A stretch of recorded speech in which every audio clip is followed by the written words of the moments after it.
Last 1 இயர்ல சில்வரோட returns 67.7% இருக்கு. இதுக்கான மெயின் ரீசன் சில்வரோட டிமாண்ட். இது எங்கெல்லாம் யூஸ் பண்ணப்படுதுன்ற முக்கியமான காரணம் தான். கோல்டை விட சில்வரோட யூசேஜ் அதிகமா இருக்கு. அது ஒவ்வொரு செக்டர்லையும் எவ்வளவு யூசேஜ் ஆகுதுன்றத பார்க்கலாம். இண்டஸ்ட்ரி செக்டர்ல சோலார், எலக்ட்ரிக்கல் எக்யூப்மெண்ட்ஸ் இன்னும் பல்வேறு காரணங்களுக்காக இந்த சில்வரை யூஸ் பண்றாங்க, இன்வெஸ்ட் பண்றாங்க 59% குளோபலா. அடுத்தது குளோபலா இன்வெஸ்டர்ஸ் காயின்ஸாவும் பார்ஸாவும் 17.8% இன்வெஸ்ட் பண்ணியிருக்காங்க.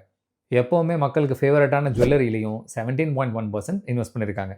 இது மட்டும் இல்லாமல் சில்வர் பாத்திர பண்டங்களில் 4% மக்கள் இன்வெஸ்ட் பண்ணியிருக்காங்க. புதுசாக ஒரு விஷயம் என்னென்னா ஃபோட்டோகிராஃபி இண்டஸ்ட்ரி 2.1% குளோபலாக சில்வரில் இன்வெஸ்ட் பண்ணியிருக்காங்க. ஸோ இந்த மாதிரி ரீசெண்ட் டைம்ஸில் வந்த இண்டஸ்ட்ரி பூம்னால தான் சில்வரோட டிமாண்ட் ரொம்ப அதிகமாகி மல்டிஃபோல் டைம்ஸ் ரிட்டர்ன்ஸ் கொடுக்கறதுக்கான வாய்ப்புகள் இருக்குது ஃபியூச்சரில். இன்னும் 1 or 2 இயர்ஸில் 2 லட்சம் 2.5 லட்சம் வரைக்கும் சில்வரோட விலை போனால் கூட ஆச்சரியப்படுறதுக்கு ஒன்றும் இல்லைன்ற மாதிரி சில்வரோட க்ரோத் தெரியுது. நீங்கள் பண்ண வேண்டியது சில்வர் எப்போல்லாம் ஃபால் வருதோ சின்ன ETFஸாக வாங்கி வைக்கிறது நல்லது. நீங்கள் பிளான் பண்ணி உங்களோட அனாலிசிஸ் பண்ணிட்டு கண்டிப்பாக சில்வரில் இன்வெஸ்ட் பண்ண மறக்காதீங்க. அடுத்த வீடியோவில் சந்திக்கலாம். நன்றி, வணக்கம்.